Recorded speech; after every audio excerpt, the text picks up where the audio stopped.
dipakai dan muncul seperti mutiara-mutiara yang bersinar. Amin. Nah, jangan biarkan itu berlalu, karena waktu terus berjalan. Kita bukan semakin muda, semakin kuat, enggak, tetapi semakin tua. Nah, masalahnya kadang-kadang ada orang yang dibilang dewasa. Ini bukan soal usia, bukan soal umur, tetapi kedewasaan adalah pilihan kita mau dewasa atau tidak, gitu ya.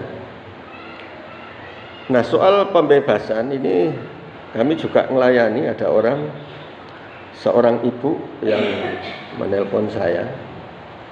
Ini suaminya bekerja di sebuah perusahaan, terus istrinya atau ibu ini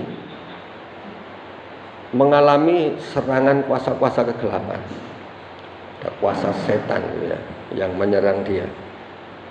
Nah, terus kami berdoa meminta sama Tuhan supaya Tuhan tunjukkan. Dan memang benar, baru saja kami mulai, ini sudah merinding banget. Artinya kuasa yang di sana sangat besar. Baru mulai, nggak seperti biasanya. Kami ini biasa-biasa kalau ngadapi yang CPT, tahu CPT, ngadapi yang kecil-kecil itu nggak terlalu berasa. Tetapi yang ini baru mulai, sudah terasa banget. Dan ternyata diperlihatkan di rumahnya ini ada raksasa, terus ada banaspati. Kalau di Medan ada enggak ini? Banaspati ini jadi hantu yang berbentuk ular, tapi kadang-kadang menyerupai kepala manusia yang bisa terbang itu. Kepala tapi berapi. Jadi kalau kelihatan itu malam-malam biasanya jadi api. Lewat itu, terbang. Ini banaspati. Ini kalau sampai kena orang gosong langsung tewas.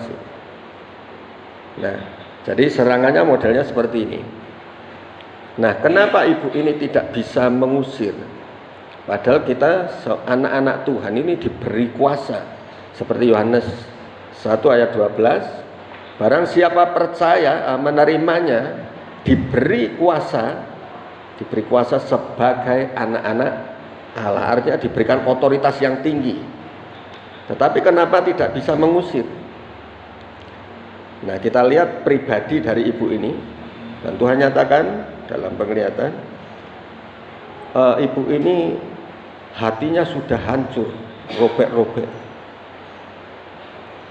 Terus jubah yang dikenakan sudah lusuh, sudah lapuk. Nah, ini tentang perbuatan iman. Jadi sudah lapuk, sudah tidak ada kuasanya lagi, tidak berdaya lagi. Jadi jangan sampai kita menjadi orang Kristen yang seperti ini. Ya, Kristen yang kehilangan otoritas. Ya, doanya sudah enggak manjur lagi. Nah, dan bagi yang belum, kita rindu di sini kuasa itu nyata. Makanya saya tanyakan, apakah kita sudah yakin bahwa kita ini sudah bebas dari pengaruh iblis atau dari serangan iblis? Ya. Kalau namanya bebas, ya berarti kita sudah nggak ada lagi di sini, ya kan? Karena masalah masih tetap akan ada, tantangan masih akan tetap ada selama kita hidup.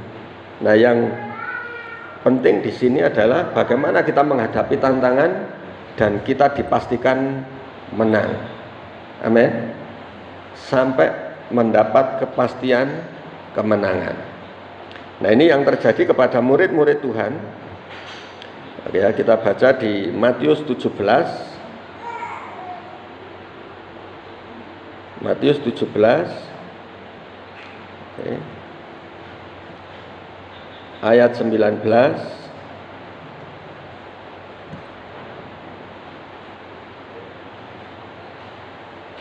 Matius 17 ayat 19 sampai yang ke-20.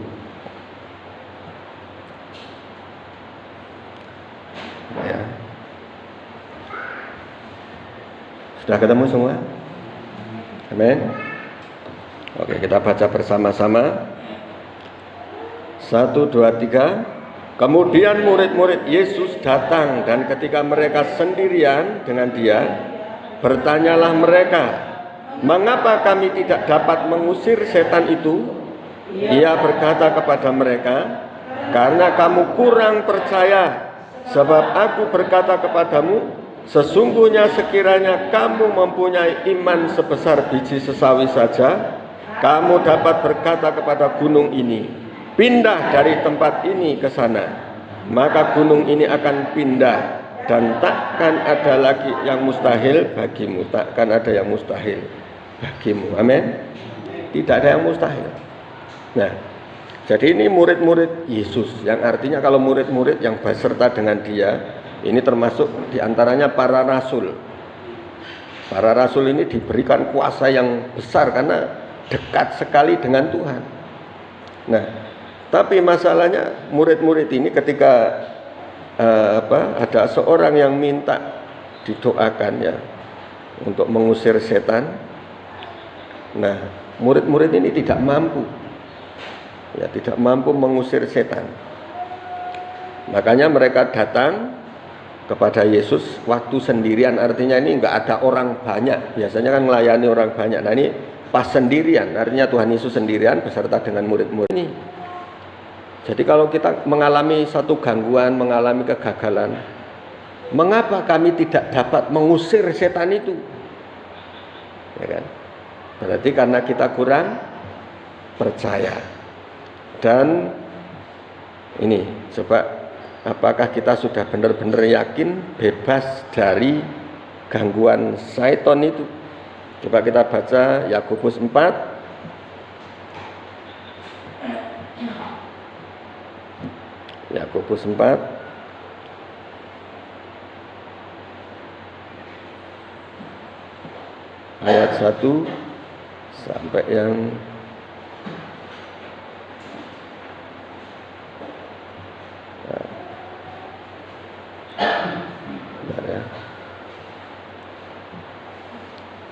Oke, Yakobus 4 ayat 1 sampai yang ke-10, ini agak banyak ya. Oke, kita baca bersama-sama lagi. Dimulai dari ayat 1 ya. 1, 2, 3. Dari manakah datangnya sengketa dan pertengkaran di antara kamu? Bukankah datangnya dari hawa nafsumu yang saling berjuang di dalam tubuhmu? Kamu mengingini sesuatu, tetapi kamu tidak memperolehnya. Tetapi kamu membunuh, kamu iri hati, tetapi kamu tidak mencapai tujuanmu. Lalu kamu bertengkar dan kamu berkelahi. Kamu tidak memperoleh apa-apa karena kamu tidak berdoa. Atau kamu berdoa juga, tetapi kamu tidak menerima apa-apa karena kamu salah berdoa. Sebab yang kamu minta itu hendak kamu habiskan untuk memuaskan hawa nafsumu. Hai kamu, orang-orang yang tidak setia, tidakkah kamu tahu bahwa persahabatan dengan dunia adalah permusuhan dengan Allah? Jadi barang siapa hendak menjadi sahabat dunia ini, ia menjadikan dirinya musuh Allah. Janganlah kamu menyangka bahwa kitab suci tanpa alasan berkata, roh yang ditempatkan Allah di dalam diri kita diingininya dengan cemburu. Tetapi kasih karunia yang dianugerahkannya kepada kita lebih besar daripada itu. Karena itu ia katakan, Allah menentang orang yang congkak, tetapi mengasihani orang yang rendah hati. Karena itu tunduklah kepada Allah dan lawanlah iblis, maka ia akan lari daripadamu. Mendekatlah kepada Allah dan ia akan mendekat kepadamu. Tahirkanlah tanganmu, hai kamu orang-orang berdosa, dan sucikanlah hatimu, hai kamu yang mendua hati. Sadarilah kemalanganmu, berduka cita dan merataplah. Hendaklah tertawamu ganti dengan ratap dan sukacitamu dengan duka cita. Rendahkanlah dirimu di hadapan Tuhan, dan ia akan meninggikan kamu. Amin. Nah ini, jadi saya rasa kita semua belum bebas ternyata, ya kan? Belum bebas. Kalau bebas, ini nggak akan terjadi. Dari manakah datangnya sengketa? Sengketa, satu perebutan. dan pertengkaran di antara kamu. Kita masih suka bertengkar, ya kan? Dari mana datangnya? Bukankah datangnya dari hawa nafsumu yang saling berjuang di dalam tubuhmu? Jadi kalau kita ini masih sering uring-uringan, sering bertengkar, ya berarti kita menjadi orang yang belum bebas sepenuhnya. Amin. Karena masih dipengaruhi. Jadi ini tentang nafsu. Nah, nafsu ini ada yang ngomporin biasanya. Ada yang ngompori. Yang ngompori ya setan. Gitu. Jadi iblis ini cuma mempengaruhi dari luar. Nah, tinggal kita mau terima atau tidak. Gitu. Nah, kamu mengingini sesuatu, tetapi kamu tidak memperolehnya karena lalu kamu membunuh. Kamu iri hati. Nah, tentang membunuh, ya saya pernah jelaskan, membunuh ini bukan berarti langsung pakai pisau atau pakai pedang nancap perut orang gitu ya. Tetapi membunuh dalam artian membenci dan tidak mau mengampuni, karena dikatakan orang yang membenci sama dengan membunuh. Nah, hukumnya sama. Dan dikatakan seorang pembenci tidak mendapat bagian dalam kerajaan surga. Nah, ini. Terus kamu iri hati. Nah, di mana ada iri hati, di situ juga iblis bisa bercokol, aman itu. Ya. Ini makanya hati-hati, coba kita koreksi dalam hidup kita. Lalu kamu bertengkar dan kamu berkelahi. Kamu tidak memperoleh apa-apa karena kamu tidak berdoa. Atau kamu berdoa juga tetapi tidak memperoleh apa-apa. Karena apa? Salah berdoa. Doanya salah. Ya, kalau tentang doa salah, ya kita sudah banyak belajar, ya kan? Bagaimana doa yang benar, bagaimana doa itu salah. Ya seperti tadi, ketika murid-murid bertanya, Tuhan mengapa kami tidak bisa mengusir setan itu? Jawabannya karena kamu tidak percaya. Kamu tidak percaya. Jadi ada banyak, ya kelihatannya sama-sama orang percaya, sama-sama orang Kristen, tetapi tidak mempercayai tentang adanya kuasa atau pekerjaan roh. Pekerjaan Roh Kudus. Ada orang yang berbicara dalam bahasa roh, ini dicela juga. Dikatakan sesat itu pengajarannya, bahasa roh, ya kan? Tentang penglihatan ini juga dikatakan sesat, ini ada penglihatan-penglihatan. Ada orang bisa menyembuhkan orang sakit juga dikatakan sesat. Ya, ini. Kenapa mereka berkata sesat? Ya karena mereka tidak percaya. Jadi kalau ada orang kena santet, oh itu enggak percaya itu, kena santet. Kalau sakit ya dibawa ke dokter, ya kan? Nah, ini orang kena santet dibawa ke dokter ya seperti orang yang di Kalimantan yang tumbuh kawat-kawat itu dibawa ke dokter. Nah, kawatnya ini ribuan di dalam perut. Bayangin, apakah perutnya mau diangkat semua? Ya kan? Langsung dibelah aja, langsung dibuang. Karena ini di operasi malamnya besok tumbuh lagi. Ya kan? Dibuang lagi, tumbuh lagi, dan ini banyak. Kapan selesainya operasinya? Sampai mati, ya kan? Nah ini. Jadi kalau serangannya dari kuasa kegelapan, ya lawannya pun kita harus dengan kuasa Roh Kudus, amin. Dan dia sepenuhnya, amin. Saya dulu waktu kami sekolah, ada seorang dari NTT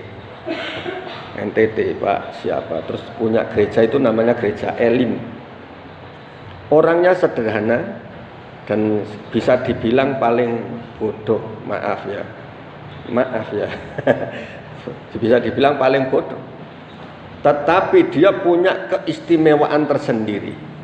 Yang lain ketika selesai studi ini paling ngobrol-ngobrol sama teman, ketawa-ketawa, bahkan termasuk saya ini paling banyak ditegur sama pimpinan saya. Lah ditegur, maaf ya, langsung gitu. Sekarang lebih baik berdoa, besok belajar lagi. Oh ya maaf Pak. Tetapi orang ini, saya lihat di kamarnya, wah, apa yang dilakukan? Dia sering menyendiri dan berdoa, dan dalam doanya dia sendiri itu selalu dipenuhi oleh Roh Tuhan, mengalami kepenuhan luar biasa, sampai kayaknya mau terbang itu. Ketika berdoa itu di tempat tidur sampai terbang beneran. Nah, saya lihat itu, dahsyat ini orang ini, ya kan? Kalau dinilai secara ininya kurang, tetapi dalam rohnya sangat kuat. Amin.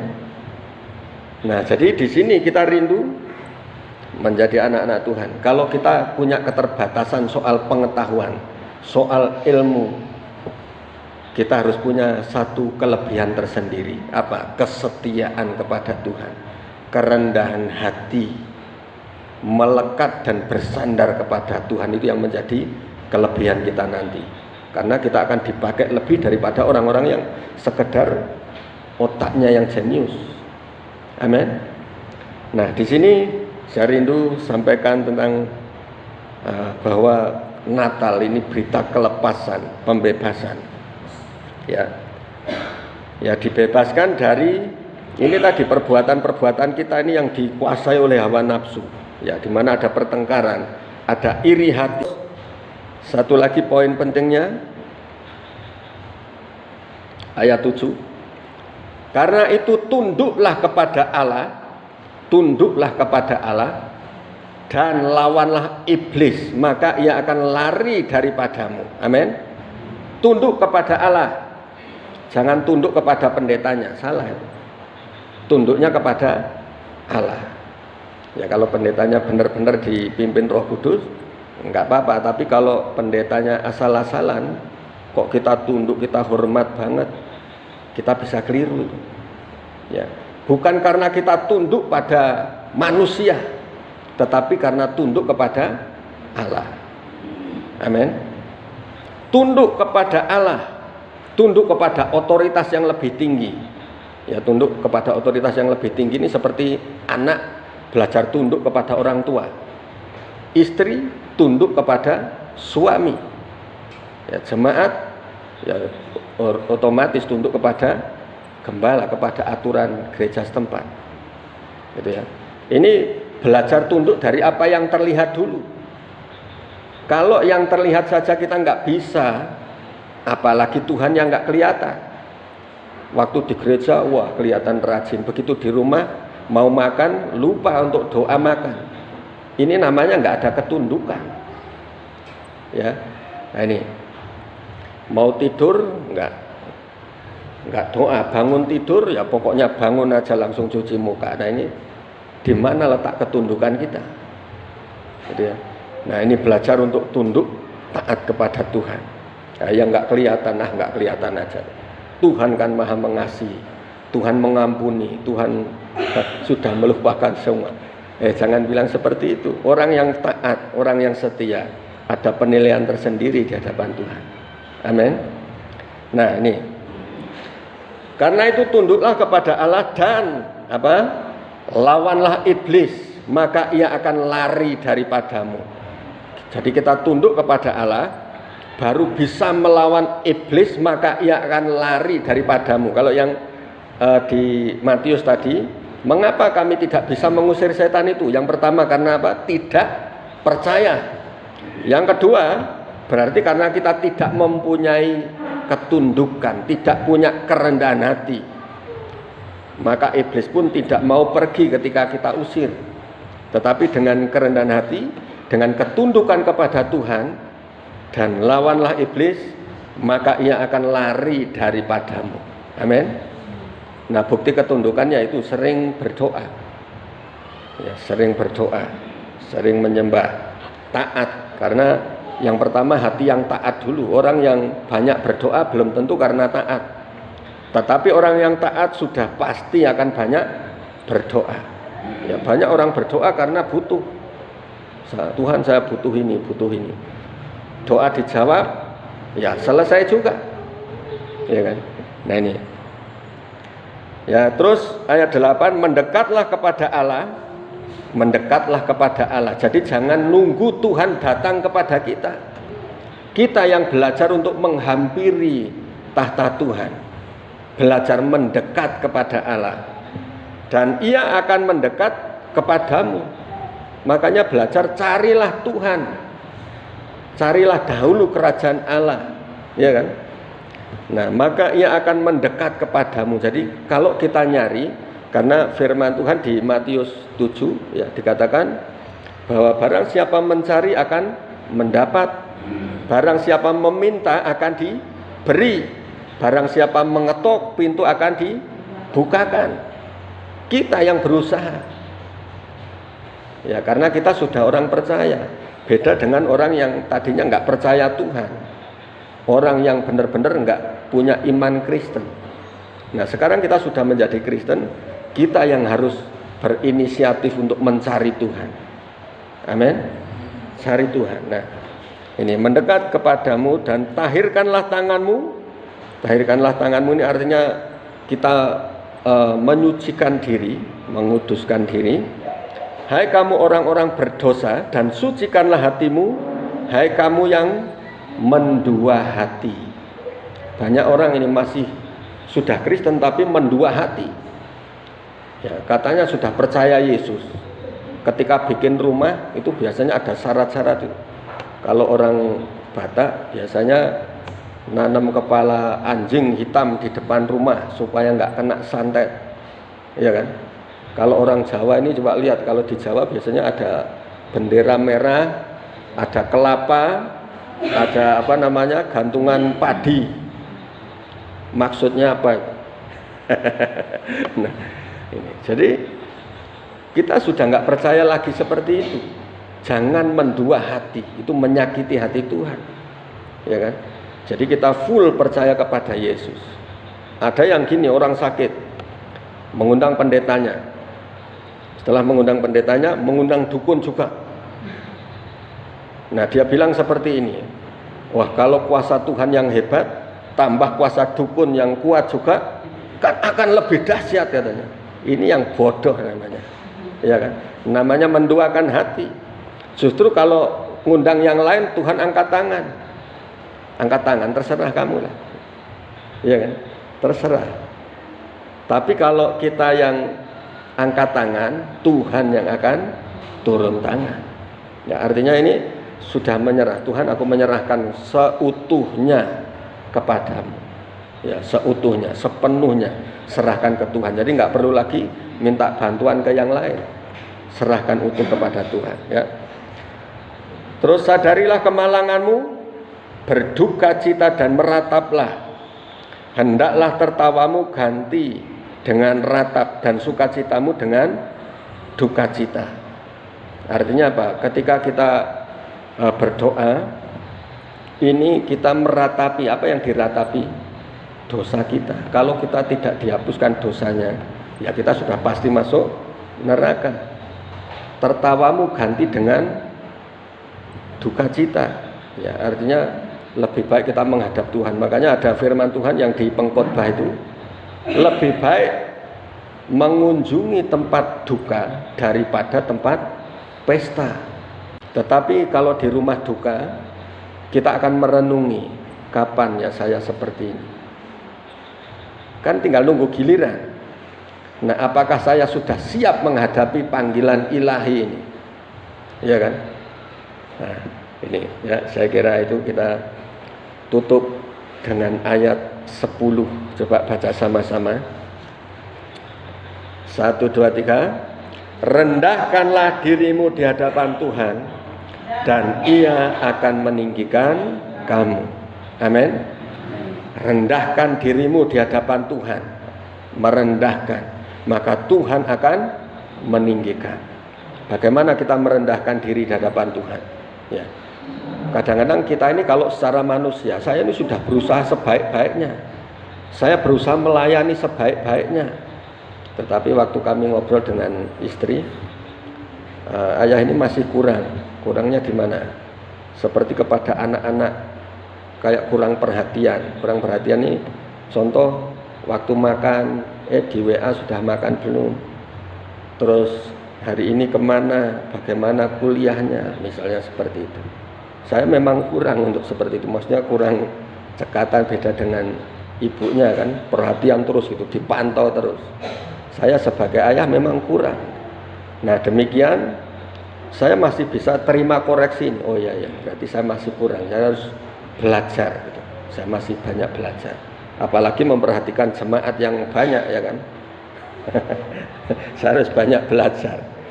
Wah ini, jadi ya tetap dukung doa supaya gembala bisa berlaku sebagaimana seperti orang tua kepada anak gitu ya. Ya, kita akan berdoa, kita akan menyembah, dan barang siapa yang rindu saat